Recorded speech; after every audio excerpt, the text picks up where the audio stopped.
Good morning. On behalf of the First Unitarian Universalist Church of Columbus, welcome to this Sunday service created by our worship team. I'm Amanda Hayes, and my pronouns are she, her. I am honored to serve as your justice coordinator. We begin our morning by acknowledging that this land, the hills, woods, and rivers, is the ancestral land of the Adena, Hopewell, Wyandotte, Miami, Seneca, and Cayuga people. We acknowledge the injustice of the theft of this land and the continuing presence, despite attempts at the annihilation of the indigenous people of this place. And we pledge ourselves to justice and repair, both with this land and with its people.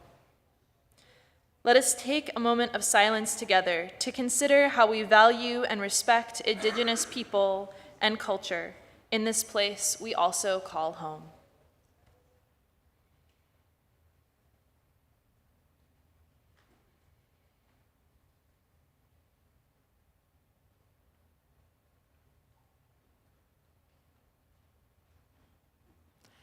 Our September theme, which we will continue to explore today, is belonging.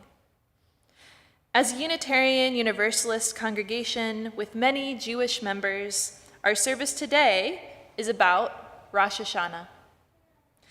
Please rise as you are willing and able to sing our opening hymn, number 1 in our gray hymnal, May Nothing Evil Cross This Door. The words will appear on the screen, and you can also use our gray hymnal. It's easy to find, number 1.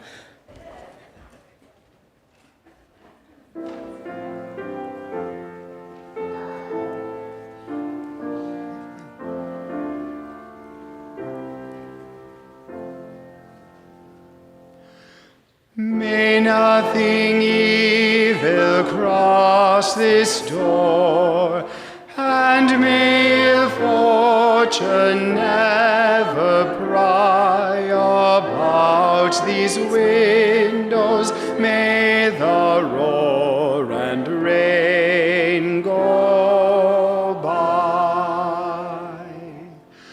By faith made strong, the rafters will withstand the battering of the storm.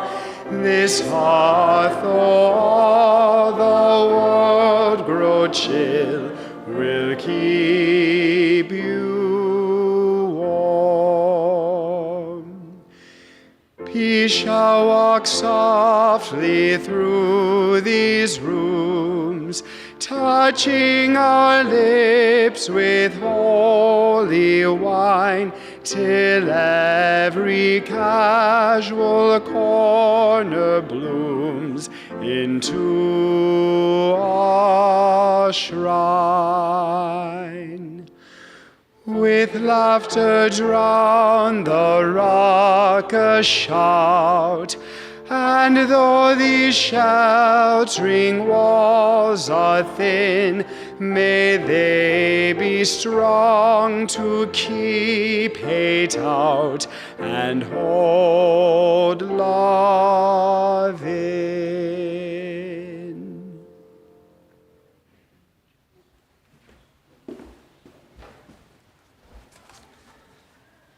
Good morning. I'm Jim Conlon, and I'm a member of the First UU Board of Trustees. My pronouns are he, him. This month's theme is belonging, was mentioned earlier. Here at First UU, we strive to be welcoming to all, and we hope that you feel like this is a place that you belong. Thank you for joining us here today. Please scan the QR code on the screen to let us know that you are here. Get a digital version of our order of service, submit your joy or sorrow, and to find our donation page. If you are visiting with us this morning, welcome. We have a first-time visitor gift for you at the greeters table if you haven't already picked up your copy of our welcome book. The Funeral Consumer Alliance of Central Ohio a not-for-profit organization started in this church in the 1950s as part of a nationwide movement to provide education about funeral prices and end-of-life planning.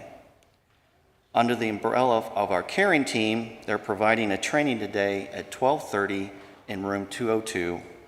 All are welcome.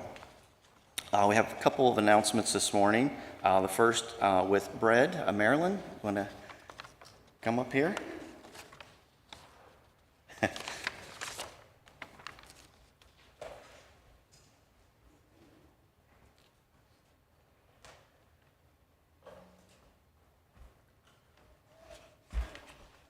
Hi, my name's Marilyn Webster. I'm a member of the congregation's BREAD team. BREAD stands for Building Responsibility, Equality, and Dignity. Along with 44 other multi-faith congregations, it is our congregation's way to hold public officials accountable for serious problems in Central Ohio. Our BREAD team is contacting people in the congregation to invite them to a house meeting / listening session. These listening sessions are the first step of a 4-step process that the BREAD organization uses to develop relationships and select one new problem for BREAD to address each year. This year, we will focus on expanding the existing issues that BREAD is working on. At the listening session, we can connect with others in our congregation, get to know each other better, and learn about each person's major concerns. We will also be looking for personal stories, especially any related to the environment or other problems BREAD is dealing with. Personal stories are very important when trying to convince public officials to affect changes in our community. So please come and share at one of our listening sessions. You can sign up after church at the jam table. We need input from everybody in the congregation. Thank you. Thank you, Marilyn. And now we have a message from our auction team.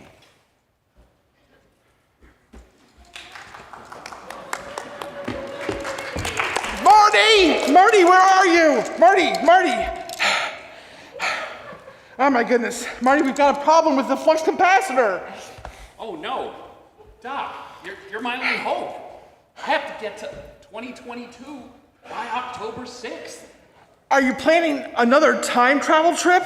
We usually only go on years of ending in 5.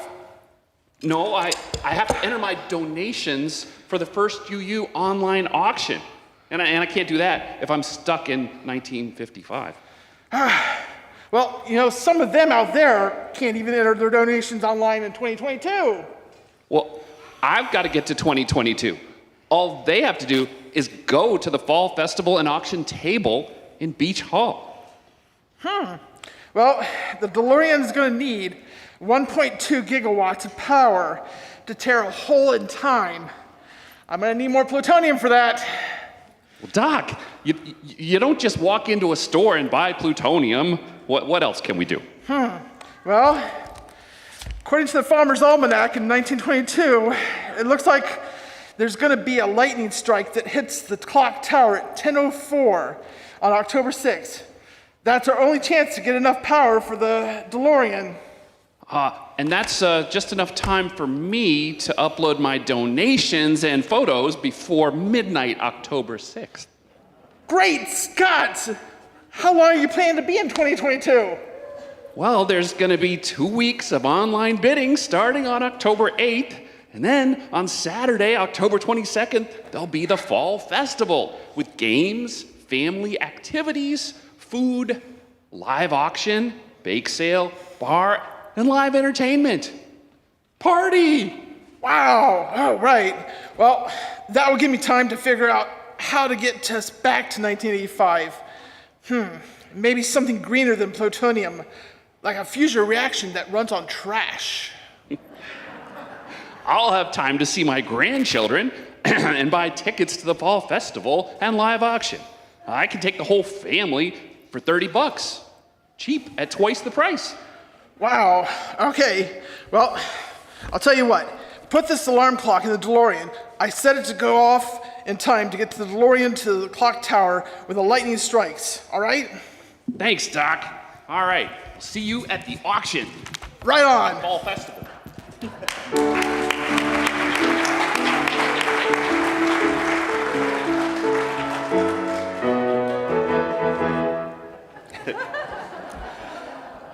Thank you to our amazing auction team for working so hard on this event. I know we all can't wait to participate. A quick note to today's service may run a few minutes long, but hopefully you'll find all the music and message worth it. I would now like to invite our children who would like to help light our chalice by bringing in a light to meet Amber, right there, in the back of the sanctuary, and go out into the welcome hall to prepare. Our young people will return in just a few moments. So now let us center ourselves as we listen to this morning's prelude. Thanks.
Sherry Osbeck, and I'm a member here for 37, almost 38 years. Spiritually, I'm very eclectic, but that's always based on the fact that I am 98% Ashkenazi Jewish. My name is Dana Reynolds. I am a retired Unitarian Universalist minister, and as soon as I retired, I moved back to Ohio and came back to this, my home church. It's almost time to bring our children back with the light, but first Steve Moak will play his shofar, which is a hollowed out ram's horn, because that's the traditional way at Rosh Hashanah that we bring in our holiday, our New Year, and which begins tonight at sundown.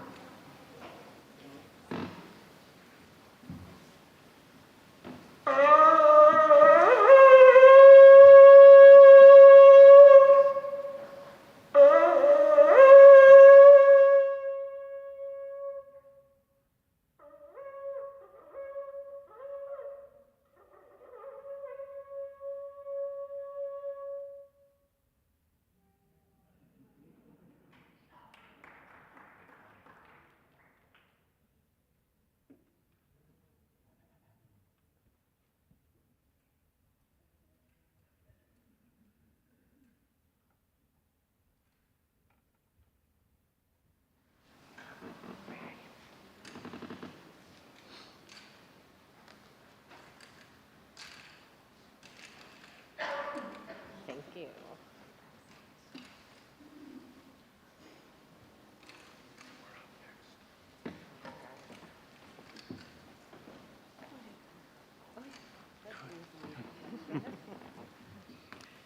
Our chalice is lit, and because Rosh Hashanah is New Year, just like the December 31st New Year, when we say to everyone, Happy New Year, there are a couple of sayings that are appropriate to Rosh Hashanah.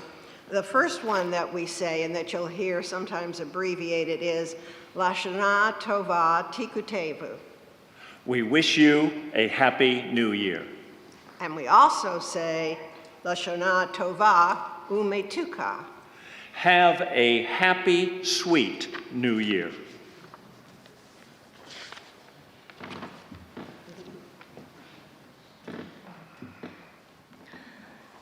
Thank you, Molly, for your help lighting our chalice this morning, and thank you, Sherry and Dana, for that blessing. I'm Amber Scott, your Director of Religious Exploration, and my pronouns are she, they. We are back with a full range of classes, activities for children and youth. Families are encouraged to register and fill out your annual emergency paperwork if you haven't already. We can still use your help as a classroom teacher, especially with our 7 to 11-year-old and 3 to 6-year-old spirit play classes. More support with coming of age and neighboring faiths would also be greatly appreciated. You can email me at amber@firstucolumbus.org to get involved.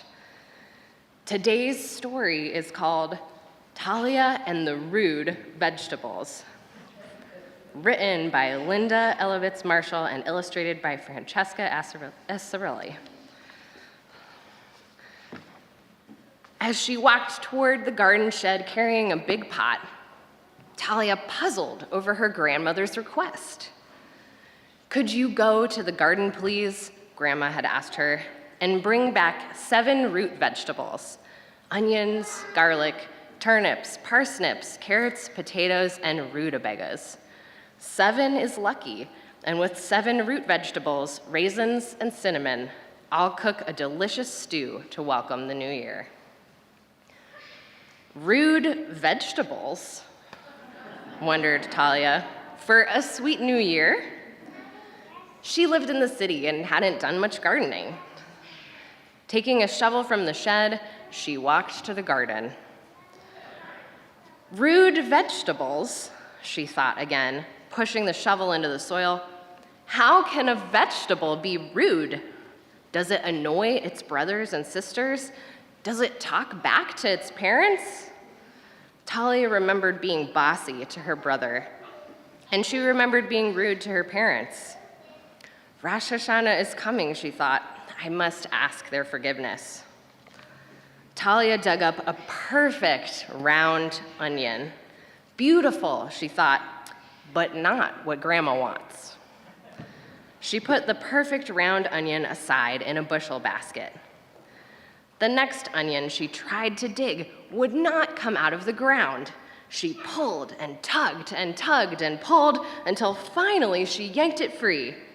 What an ornery onion, she thought. It won't do what it's told. This must be a rude vegetable. She put the ornery onion in the pot for Grandma and then went on to the garlic patch.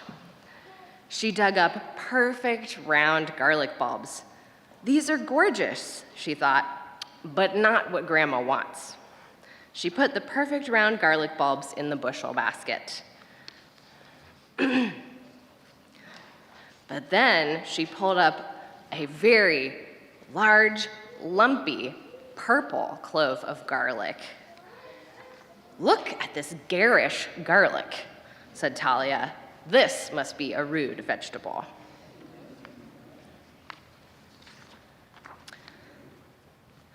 Next, she went to the carrot patch. And I'm totally missing this page, so we're gonna improvise. Talia dug up several perfect, straight carrots. Beautiful, she said, but not what Grandma wants. She set them aside.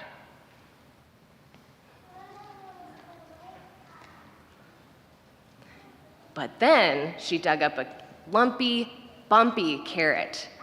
This one looks like it's been pushing around its brothers and sisters, she said. Definitely a rude vegetable.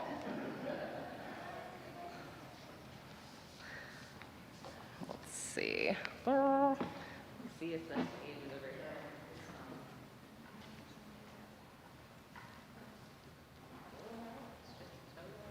Oh wait, it's on the back. I've got it. So it's double printed. Okay. Talia dug up 4 white turnips with pretty purple tops. Fabulous, she said, but not what Grandma wants. She put the purple and white turnips in the bushel basket. Talia dug and dug, but the next turnip wouldn't budge. This terrible turnip, she thought, is just what Grandma wants. Talia pulled and dug and dug and pulled and finally wrenched the terrible turnip out of the ground. She put the terrible turnip in the pot with the crooked carrot, the garish garlic, and the ornery onion. Now I have 4 rude vegetables, she counted as she carried the pot to the potato patch. Talia dug up small, round potatoes and lumpy, bumpy potatoes. She put the small, round potatoes in the big bushel basket. The lumpy, bumpy potatoes went into the pot with the terrible turnip, the crooked carrot, the garish garlic, and the ornery onion. Next, she carried the pot to the parsnip patch. She dug up long, skinny parsnips and put them in the basket. She dug up a big, ugly parsnip with twisted roots. This is a peculiar parsnip, she said, and put it in the pot with the lumpy, bumpy potatoes, the terrible turnip, the crooked carrot, the garish garlic, and the ornery onion. She carried the pot to the rutabagas and smiled. Rutabagas are definitely rude. She dug up rutabagas and put them in the pot with the peculiar parsnip, the lumpy, bumpy potatoes, the terrible turnip, the crooked carrot, the garish garlic, and the ornery onion. Then she sat down to think. Grandma wanted rude vegetables, but surely someone else could enjoy the others. So she left the pot in the garden and carried the bushel basket to the rabbi. Here, Rabbi, she said, handing him the basket. I've picked enough vegetables for my grandmother. These are extra. Thank you, Talia, said the rabbi. These vegetables will help another family enjoy a sweet new year. Talia returned to the garden and took the big pot to her grandmother. Grandma, she said, I've brought you rude vegetables, just like you wanted. Rude vegetables? Her grandmother laughed. They're root vegetables, not rude vegetables. And they're very sweet, just like you. The rabbi called and told me you gave him food for the hungry. What a mitzvah. Now, she said, let's cook the vegetables, bake some cookies, and get ready for the new year. And so they did. The end.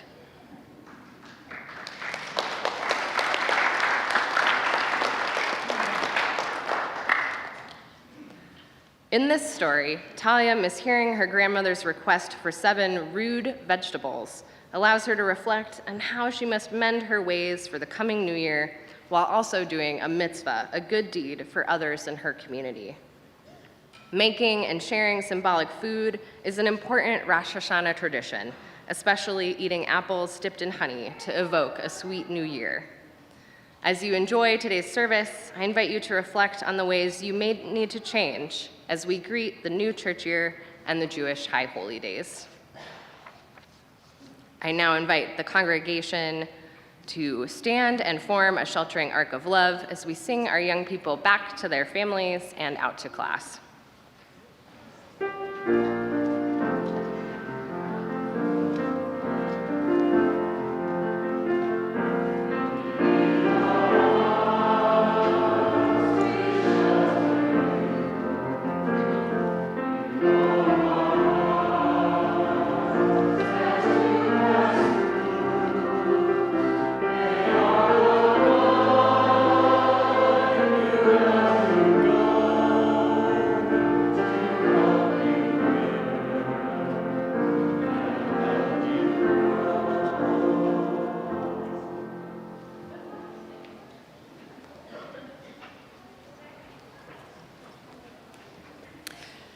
Good morning.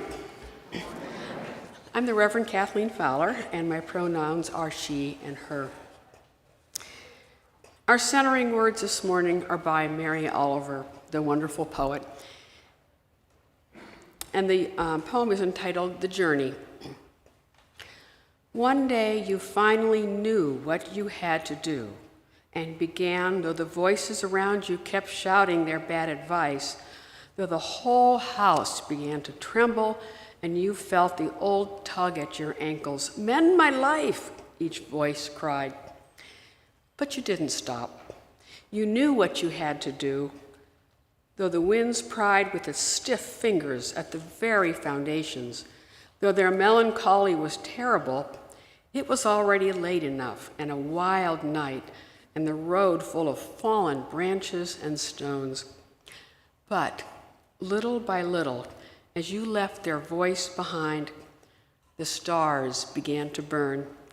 They began to burn through the sheets of clouds, and there was a new voice which you slowly recognized as your own, that kept you company as you strode deeper and deeper into the world, determined to do the only thing you could do, determined to save the only life you can.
Our sermon today is titled, "The Deal on Those Days." This is a video of a sermon delivered June 26, 2022 at the Unitarian Universalist General Assembly. GA, as we call it, is the week-long annual North American gathering of 3,000 UUs, Unitarian Universalists, packed with workshops, sermons, meditation, opportunities to make lasting connections, and yes, parties. Reverend Gretchen Haley is the senior minister at the Foothills Unitarian Church in Colorado. It was March 2020. You know the week. I'm sitting in my home office, and just a few feet away from me, my 2 teenagers are in the living room, homeschooling. And a few feet away from them, my partner's at the kitchen table. It is her turn to supervise. Every dividing line that I have carefully practiced in my ministry up until this moment, boundaries that keep my family in one world and my church and work in another, have come undone. Just like everything else I've come to know about what it means to be a minister and do church, all in a matter of days. A pit starts forming in my stomach, and the tears in my eyes feel just a breath away as my body readies itself for grief. I listen to and read every news story I can find as if tea leaves for the future that we will all soon face. With every headline, my stomach grows tighter, and I write letters, and then I make videos to the people in my church and in my family who, especially those people who in this new world are required to acquiesce, whether they believe it or not. They are technically over 65 and at risk. For no practical reason at all, I decide I should call Lynn.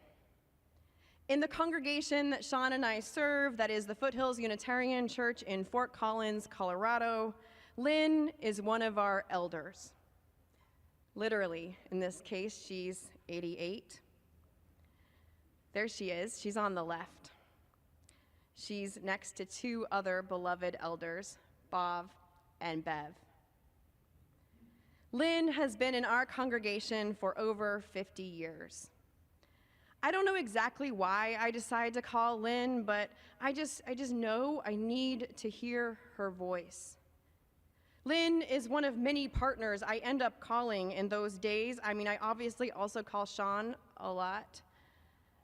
And then I call Sue and Sarah and Scott and Nancy and Arpie and Johanna and Glenn and Mary and Terry. I could keep going and going and going with my list of names. Who's on your list? Those people you called on in those days and who call on you. I invite you to just share a few names right now into the space or into the chat. Those partners who you count on.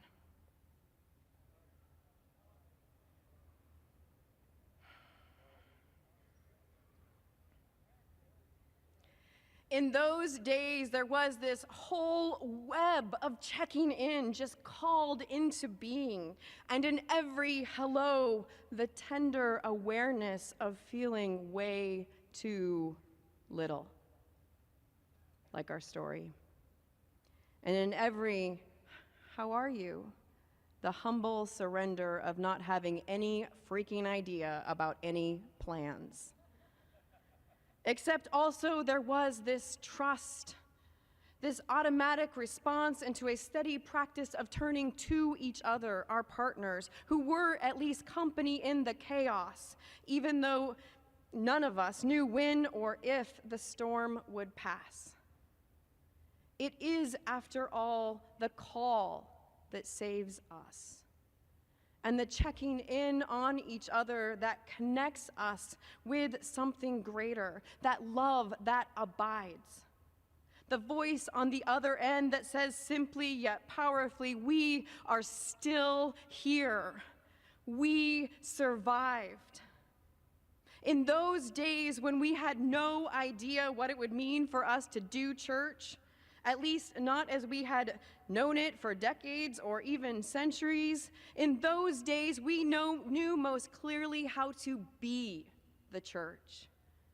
We knew to make the calls, we knew to give the money, and we knew to show up in ways that were for more than just ourselves. We also knew we'd need to learn things we'd never known and really never wanted to know. We also knew that we'd have to be okay with being uncomfortable, maybe for a long time. The only good news was that at least it would be over by the following May, when the UUA promised that we could get back to normal. Just kidding, Susan. Mostly.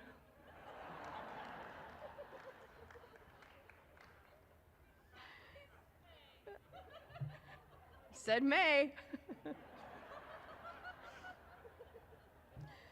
Most of all, in that total disorientation, we knew we needed help, not just from within, but also beyond our congregations.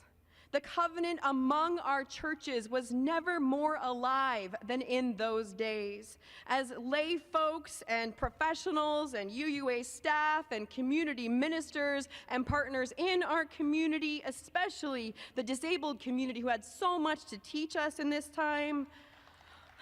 All of us were in on an ongoing conversation where no one had all the plans, everyone felt too little, and yet we knew we had a big thing worth doing, and our partners are counting on us, and so we could not give up. In those days, we knew instinctively how to be the church. And even more, we knew most clearly why it matters that we are the church. Not perfectly, of course. I had an idea, actually, for a GA workshop where we all could just share our most embarrassing tech messes. That'd be fun, right?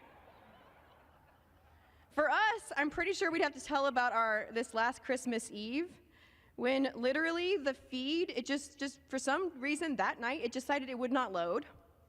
And then it loaded, and then there was no sound. And then, oh right, I actually can't even tell you about it because I wasn't there because my family had a COVID exposure 2 days before. Yeah, it was horrible. But in sharing our stories, we would, and we all have our stories, right? But in sharing our stories, we'd remember that neither tech nor perfection are the point. The people are the point. And the partnership with each other and with God, that's something greater, and the deal we make to keep trying, that's the point. And we did it. We are here. We are here. And we survived.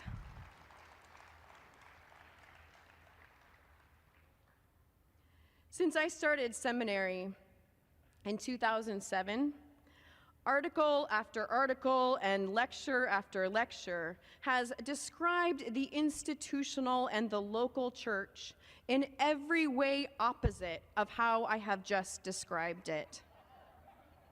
I have heard constantly of the church's imminent demise, the death of Sunday school, and/or our inevitable implosion and/or slow drift into oblivion. In seminary, we learned that millennials thought we were irrelevant. Boomers would soon be focusing on their retirement vacations. And the silent generation were aging out over out of the heaviest volunteer lifting that we'd relied on them for so long. Now, you may have noticed that in addition to Gen Zers who weren't yet constituted, they left out one generation in this analysis, which in my opinion was a miscalculation, given how many of us Gen Xers are now holding lay and professional leadership in our congregations.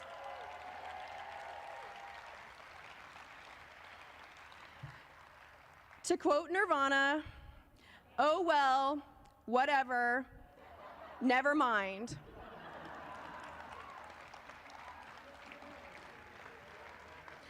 My point is, long before the pandemic came along, our beloved local congregations, this institution to which many of us have dedicated countless hours, if not our whole lives, have needed what Diana Butler Bass has described as a major reorientation if, quote, we are going to remain relevant in this new world.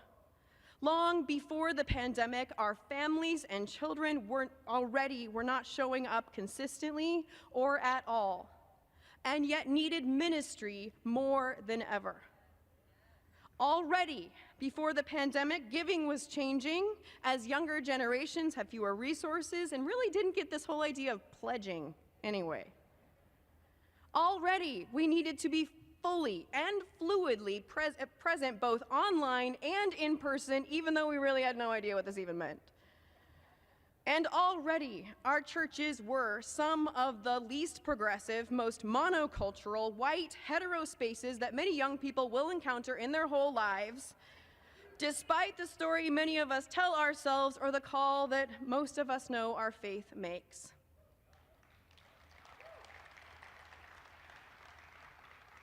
Long before the pandemic came, our congregations already needed to change, and they were already at risk. I don't mean, though, at risk of closing, especially those of you in our smaller congregations. You're kind of like that tiny mint plant that I planted in my backyard. It just survives even the heaviest snows. But more, I mean that we were already at risk of forgetting that why that was so clear to us in those early days of the pandemic, and that were also so clear to us in the early days after Trump's election, or in the early days after 9/11, or after George Floyd was murdered, or after the floods took everything, or on any of those days when the bottom drops out from the middle of our lives and we know we cannot do it alone. In those days, the why of church surrounds us and scares us and soothes us all at once as we feel seen and found and held and charged as if for the very first time. This feeling, this ministry is the promise of the local Unitarian Universalist Church, with the not radical, still radical idea that we are all in this life together at its center. And when the crisis comes, we know this promise so well. We feel its urgency and its call, and we instinctively say yes. It's just on the other days, when the crisis fades and we are back in ordinary times, we all too often forget. Or what's more true is that we have our hearts broken enough times that we choose to forget. As Sean said, churches are human enterprises. And to give yourself to a Unitarian Universalist congregation is to say yes to disappointment, or worse. And so we lose faith, we get tired, we stop going or we keep going resentfully. We shrink our dreams or grow bitter or numb or all of the above, especially in these days. Just a couple of months ago, some of our dearest congregants came to me to say they were feeling disconnected from the church. It wasn't a complaint. It was more like a confession. These are our past board members, our most generous donors. Just a few years ago, they could not have imagined their lives without our congregation. And yet here they were feeling like they just weren't sure about any of it anymore. And they aren't alone. In the intervening days and weeks and what felt like decades between early 2020 and mid-2022, a lot of us have become familiar with this sense of disconnection.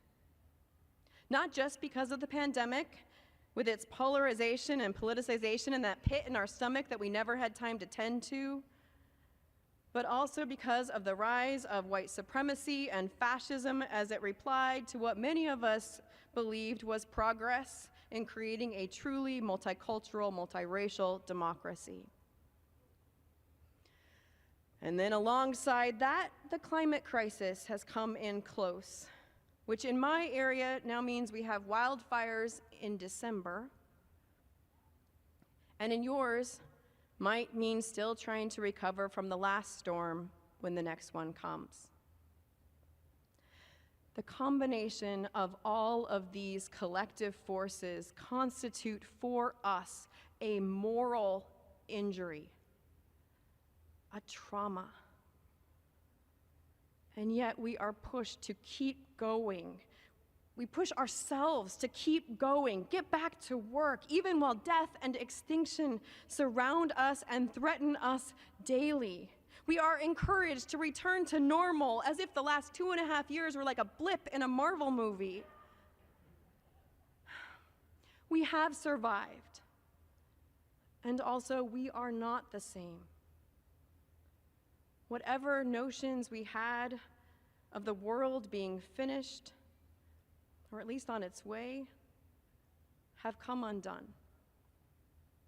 Whatever notions we had of we being the ones to finish it have come undone. In so many ways, our churches, our association, the institutions around us have come undone. There is so much work to do, so much ministry needed, and we are so small, so tired, and so in need of ministry ourselves. Is it finished yet?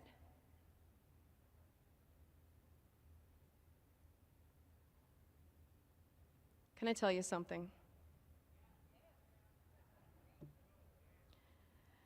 When our president invited me to preach this service, just like Pastor Jacqueline Duhart told us was her first reaction, my first reaction was also no way. Obviously, I did get to the second reaction, which was, oh God, I'm doing this.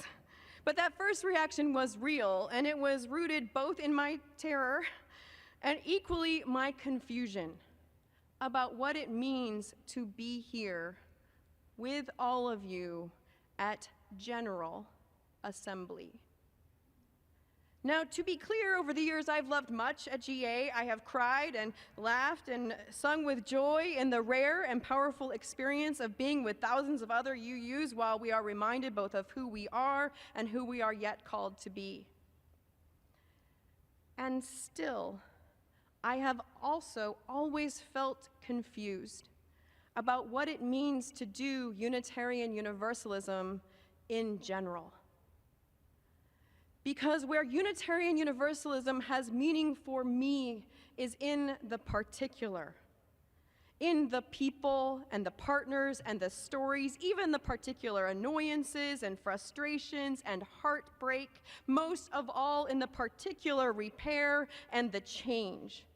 Unitarian Universalism comes alive by way of a localized, particular covenant grounded in place, where hearts can be opened and mindsets can shift over years of often hard and even painful ministry to and with the imperfect people who keep showing up.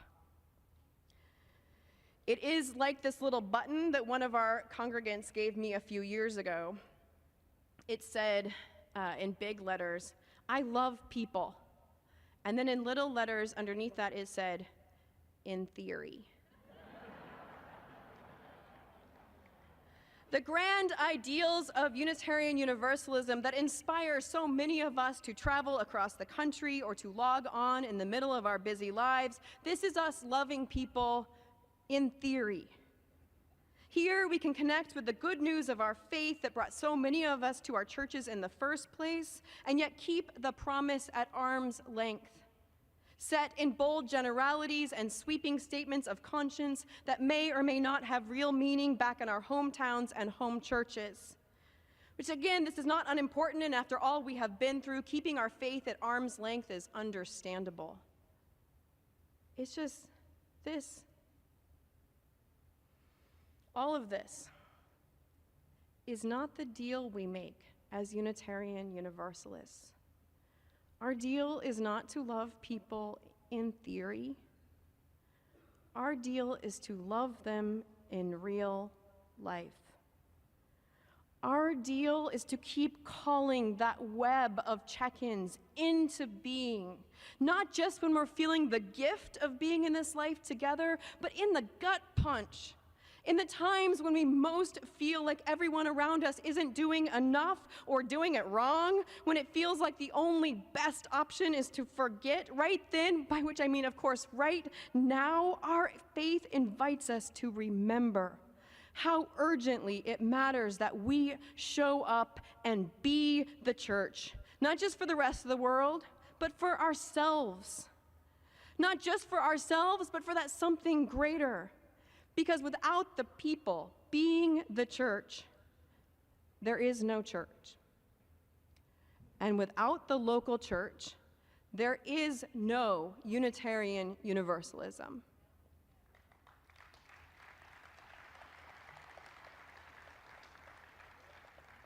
Which means the most important part of our General Assembly is the way it inspires us to return to our very specific assemblies, our congregations, virtual and IRL, how we will take the inspiration and energy of our theoretical and theological commitments and connect them with the very real life why that we know so well when the crisis hits. And how we stitch all of this onto our hearts so that it pulses with urgency even on the ordinary days or in the days when bitterness is everywhere. In these days, we are called not just to go back to church, but to be the church, and to invite our friends and neighbors to join us as partners, because so much has been lost and so much has come undone, which also means that it must be time to build. It must be time to take all the lessons of who we knew to be in early 2020 and let them inform and drive a new vision where we can meet the no less urgent needs of June 2022 and beyond. I want to offer 4 examples of this vision. First, in the early pandemic, we loved getting to share Sundays with other UU communities, didn't we? Yeah, it was fun. It's also such a time saver to share ideas and practices so fluidly. And so, rather than just reverting back to old silos in this moment, how about we take this moment to build a movement where collaboration is the norm?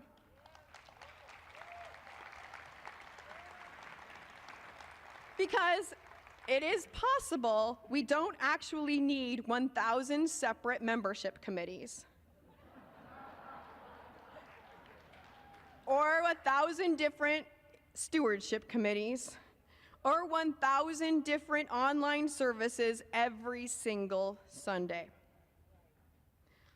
Example 2. In the early pandemic, we knew how critical our local congregations are, how essential they are. And so maybe in our new collaboration, we will build new congregations or plant new campuses, especially in communities hardest hit by COVID, or farthest away from abortion access, or in states currently criminalizing gender-affirming care for our children.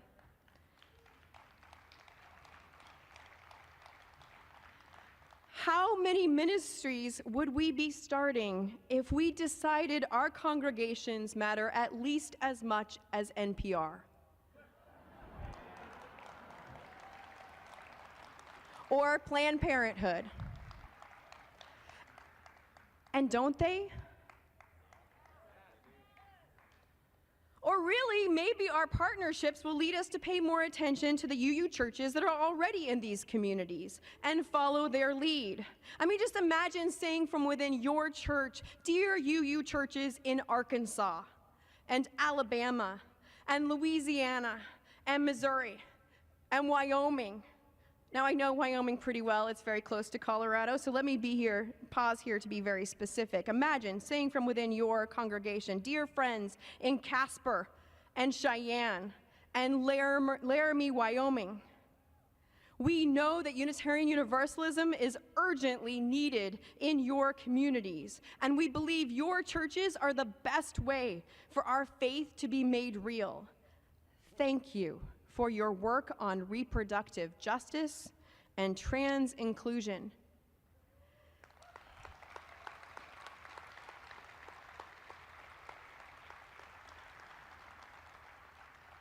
Here's some money.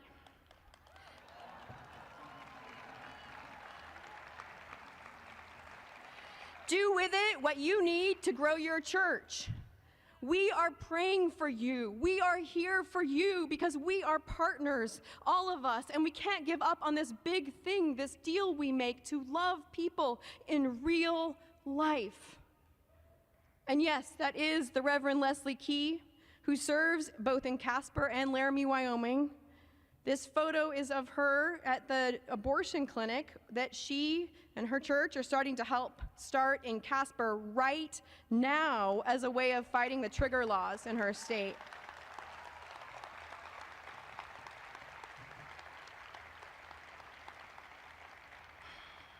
Speaking of money, my third example. Early in the pandemic, we knew that quarantine impacted people differently. Some people lost jobs, some people couldn't get out of their homes, some people were totally fine. And the generosity that I saw during that time was phenomenal in our churches. Suddenly, it's like we understood that giving in our churches could be a radical act of equality and social justice. Or at least it can be when we meet our big dreams with big giving. But this is not the conversation happening in most of our churches right now. We are not talking about building a vision with big dreams. We're talking about cutting it, pulling back on ministry because people have pulled back. But if we are even going to approximate that vision that we have now stitched upon our hearts, then we are going to need to stop spending hours in budget meetings talking about how we can find $200 or even $2,000. We cannot wait for the church to meet the longing we have and then give. It is our giving that makes that longing a reality. Which brings me to my fourth and final example. In the crisis of 2020, what was clear more than anything was that there are a million places where people today can get great content. What people need more than anything now is great belonging.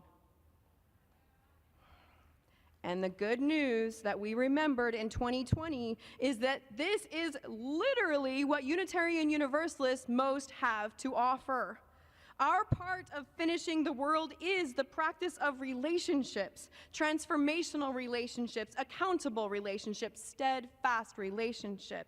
And so as we build, let's build up the practices of covenant that help us love each other in real life. Let's learn and teach a different way of checking in with each other, not just with the people that we already know or who are like us, but beyond that, to ask ourselves who we haven't called, haven't considered, aren't yet in relationship with. And where checking in includes not just offering comfort, but also telling the truth in all its complexities and contradictions, where it includes uncovering where we have failed each other and ourselves. And it includes asking for help and receiving help and praying together, healing, which it sounds sweet, like let's heal, but actually it's really hard and painful. But this is what our covenant actually requires, the hard work of healing in real life, repair, reconciliation, and recovery. In these days of disruption and destruction, we must give thanks that we survived. Our individual and collective survival, it is a miracle. And survival is too small a dream for our big faith. On these days, we must build a bigger dream for our world and for ourselves. We must remember the deal we make as Unitarian Universalists, group by group, congregation by congregation, partner by partner in these little rooms and these sacred promises. We are big enough. And besides, our partners are counting on us, so we can't give up. Let's keep on finishing the world. Amen.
This morning, our offering, our Share the Plate recipient is UU the Vote. This is a way that we make the world a better place. UU the Vote is working to get more non-voters registered in states across the United States.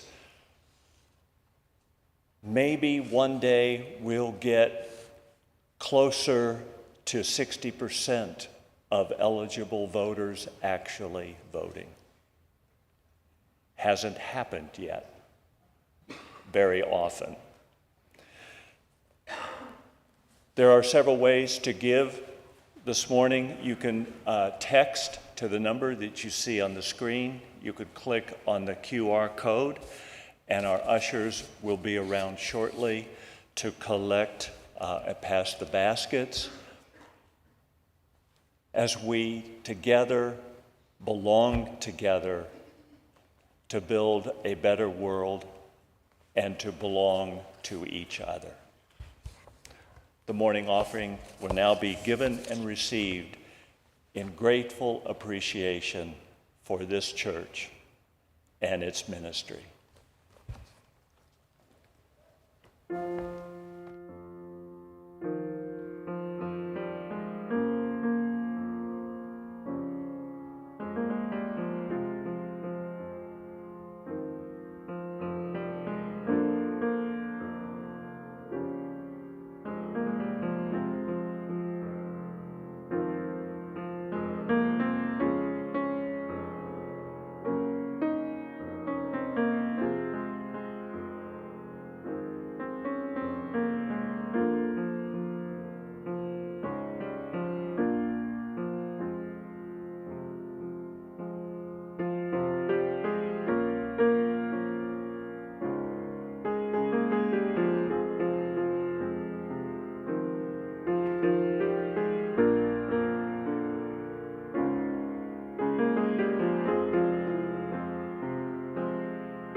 Again, I'm Reverend Kathleen Fowler, and I serve as your Assistant Minister of Pastoral Care.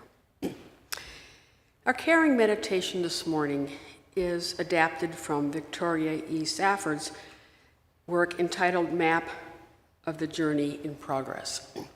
And I chose this reflection this morning, keeping in mind the Jewish New Year celebration that calls us to abundance and hope in the new year. And also just thinking about some of what Reverend Gretchen talked about and that challenge of how do we love in reality.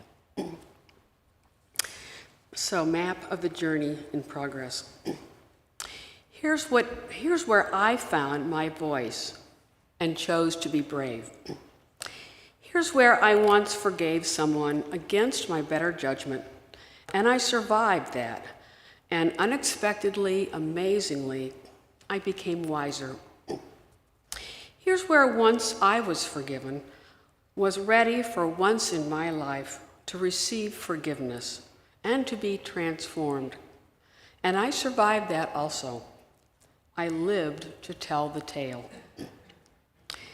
Here's a time, and here's another, when I laid down my fear and walked right on into it, right up to my neck in that rolling water.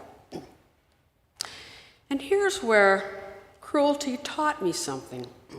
And here's where I was first astonished by gratuitous compassion, and knew it for the miracle it was, the requirement it is. It was a trembling time. And here, much later, is where I returned the blessing, clumsily. It wasn't hard, but I was unaccustomed to it. It cycled around, and as best I could, I sent it back on out, passing the gift along. This circular motion around and around and around has no apparent end. Here's a place, a murky puddle, where I have stumbled more than once and fallen. I don't know yet what to learn here. On this site, I was outraged, and the rage sustained me still. It clarifies my seeing. And here's where something caught me, a warm breeze in late winter, birdsong in late summer. And here is where, if by a surgeon's knife, my heart was opened, and here and here and here and here. These are the landmarks of conversion. So this morning, we lift up the LGBTQ+ community, educators, parents, and some lawmakers who are speaking out against the new Ohio Board of Education resolution, which opposes protection for the queer community. In June, President Biden proposed regulation to extend Title IX's efforts to end discrimination on sexual orientation and gender identification. And we hold up those affected by the destructive forces of Hurricane Fiona from the Caribbean to the Canadian Maritimes, and all of those who have been affected by climate change so drastically. Today we sit surrounded by these many connections, both visible and invisible, that remind us every day that we are not alone.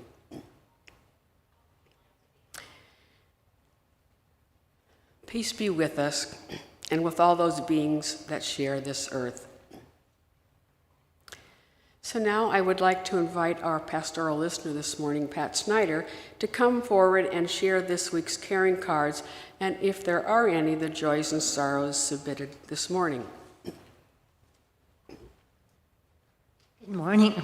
We actually have just two announcements from Diane Boston. Kathleen Boston's daughter comes word that Kathleen is welcoming emails now. And Lisa Oldendorf requests prayers and positive healing thoughts for her cousin who was diagnosed with pancreatic cancer. Thank you. and I believe there were no joys and sorrows submitted this morning. So may we hold these joys and sorrows and all of those yet unspoken gently in our hearts.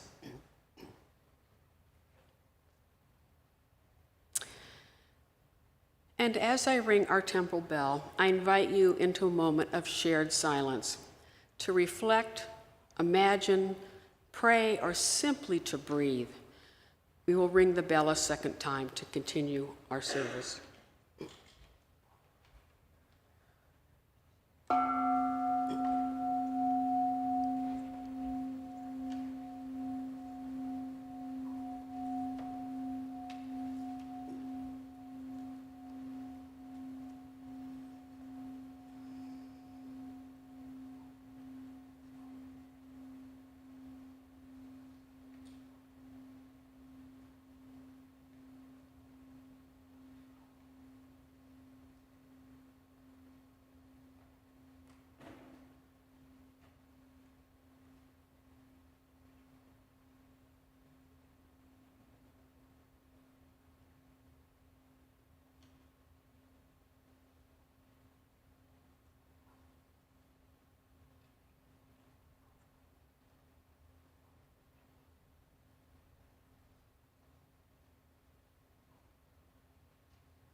In closing, I would ask that if you are someone who feels a sense of belonging at First UU, you might reflect on what was one moment that made you feel that belonging, and how could you bring that moment for someone else? And if you are someone who has been feeling that sense of disconnect, I would love for you to reflect on what is something that could make you feel more connected. And I think other staff people and board members would love to hear what it is for you that would make you feel more of a sense of belonging here. So our closing hymn is in the gray hymnal number 34, Though I May Speak with Bravest Fire. Please rise as you are willing and able to join in song.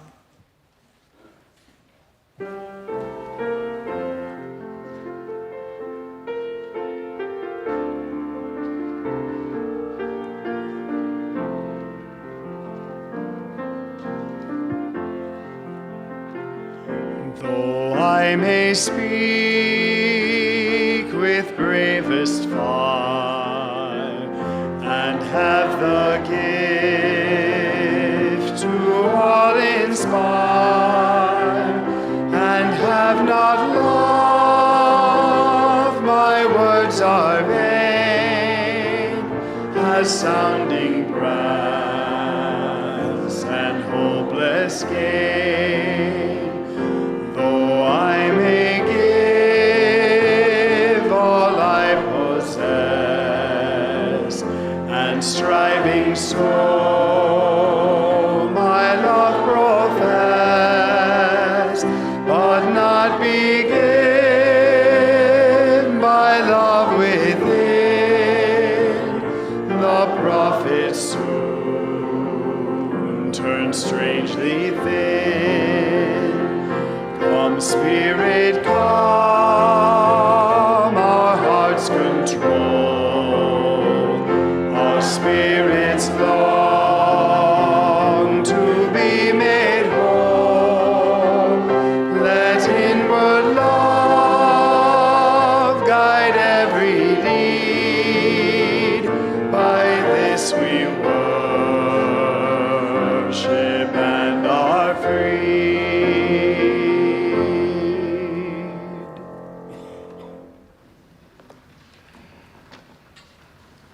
It is so great to look out on you this morning. The belonging that is here is tangible. It's tangible. If you are online this morning, I invite you to bring your chalice closer to extinguish our flame together. I invite you to join me in speaking our vision statement as we extinguish our chalice. We extinguish this flame, but not the light of vision. As we go forth, let us heal and transform ourselves and our world through reason and love. Our flame is extinguished, but the light lives on in our hearts and lives. After the postlude, you are welcome to join us for conversation and refreshments of whatever it is out there in Beach Hall.